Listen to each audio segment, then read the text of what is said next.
Hi friends, my name is Rohan Bharath Chandra. Today's video, can we consider selling all long-term stocks once? Markets are at all-time high. Most stocks are also near their lifetime highs. Many investors must be tempted to sell their stocks held for long term and then reinvest when the markets are at a lower level. This is a very intelligent decision. However, it is also a decision which is usually taken wrongly.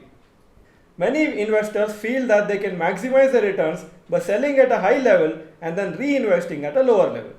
They feel that they are following the golden rule of buying low and selling high. They want to move in and move out of the markets and try to time the markets.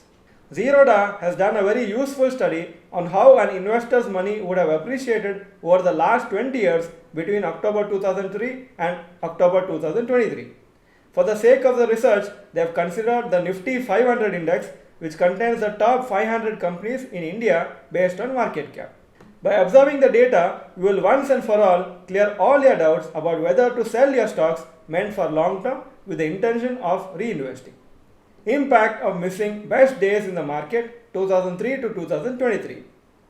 Suppose you stayed invested throughout the period from 2003 to 2023, 20 years, then the CAGR of the Nifty 500 index was 15.7% per annum.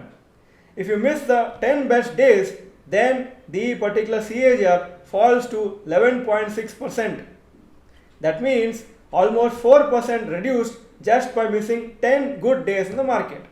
If you miss the 20 best days, then the returns CAGR is only 8.7%. If you miss the 30 best days, 6.3% only. Missing 40 best days, 4.3%. Missing 50 best days, 2.4%. And missing 60 best days, 0.9% per annum CAGR. So, as the number of days which are good in the market, if you are not there in the market at that time, your money is not invested at that time, then what happens is your returns are significantly lower and sometimes maybe even lower than the bank FD rate. No investor will know which are the best days for markets. It can be known only when past history is observed. However, if the investor sold stocks and exited the market, he is likely to miss some good days since it is possible that the markets may rally even after he sells. Nifty 500 index has given 15.7% per annum in the 20 years. By just missing 10 days, the return falls to 11.6%, and if 20 best days are missed, the return falls to 8.7% per annum. So there is a very huge difference by just missing 20 best days. Usually in a year there are around 250 trading days. So in a 20-year period there have been 250 into 20, 5,000 trading days.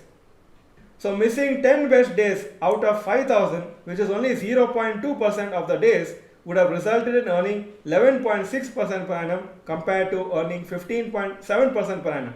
If the investor was just patient and continued to hold the stocks rather than selling the stocks hoping to buy back at a lower price in the future. So you can see that if the best years are missed, then the overall returns are extremely low. On the other hand, if the investor missed the 10 worst days of the market in 20 years, the returns would have been as high as 21.4% per annum compared to 15.7%. However, it is almost impossible to know which are the worst days, which are the good days, and accordingly you need to time the market. So it is impossible to know, and accordingly we cannot get this best case scenarios. We can only do one thing: invest and hold for long term as long as the stocks we hold or as long the index is good. So timing the markets is not worth it when the returns are good by just holding good stocks or investing in the index itself for long term.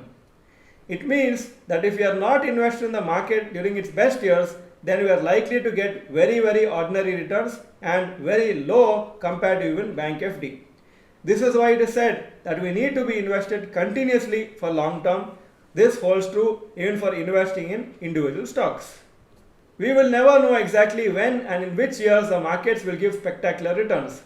So if we do not stay invested and try to time the market, we could be wasting our time in stock market and we could be wasting our particular money. Overall returns will depend on a few good years during your investment period. This is why it is said that 80% of the profits from stocks is received in 20% of the time and 20% of the profits are received in 80% of the time. If you like this video, please click the like button. And mention in the comment section, in your experience, have you observed that markets move a lot in a short period sometimes and stays flat for many months sometimes. So sometimes huge movement and for a long period it could be very flat. If you have observed this already, type yes in the comment section, otherwise type no. Thank you for watching this video. If you have not yet subscribed to our channel, please click the subscribe button and bell icon. Thank you for watching this video. Bye bye and all the best.